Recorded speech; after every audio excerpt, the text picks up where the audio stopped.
Olá a todos, meu nome é Jean Vitor Coutinho, eu curso Agronomia na Universidade Estadual do Norte do Paraná, em Bandeirantes.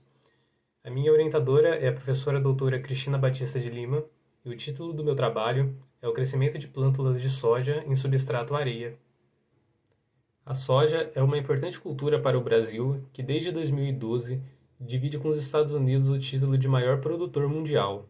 E de acordo com a Conab, a produção da safra de 2020 e 2021 foi de 135,9 milhões de toneladas de grãos, que representa um incremento de 8,9% em comparação com a safra anterior. O estabelecimento dos campos de produção de soja é efetuado com o uso direto de sementes, e o teste de emergência ele é utilizado para medir a qualidade fisiológica dos lotes, e a areia é o substrato recomendado pela RAS.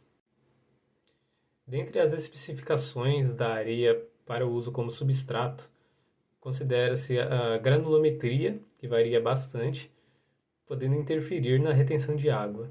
E também é recomendado esterilizar para a eliminação de micro-organismos. E com isso, o objetivo do trabalho foi verificar se a forma de preparo da areia como substrato interfere no crescimento de plântulas de soja durante o teste de emergência.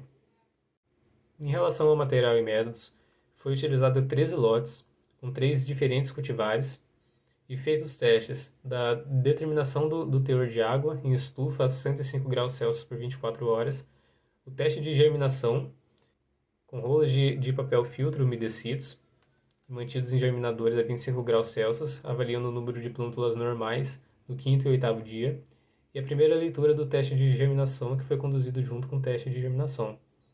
No preparo dos tratamentos, foi utilizado areia de construção de textura média e peneirada com peneira 8 de malha com 14 milímetros.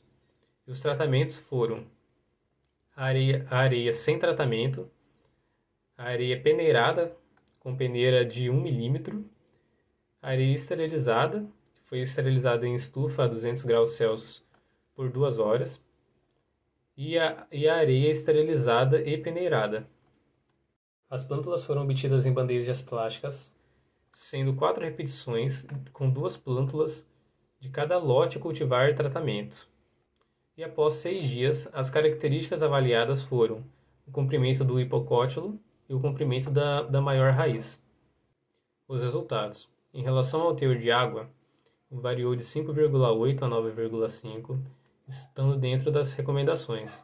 Em relação à primeira leitura da germinação e a germinação total, na primeira leitura, os lotes 1 e 2 da cultivar 6410 e o lote 3 da cultivar TMG apresentam as menores médias, inferior a 80%. Em relação à germinação total, esses mesmos lotes apresentaram as menores médias, porém, todos os lotes apresentaram valores superiores a 80%, que é o valor mínimo exigido para a comercialização de sementes.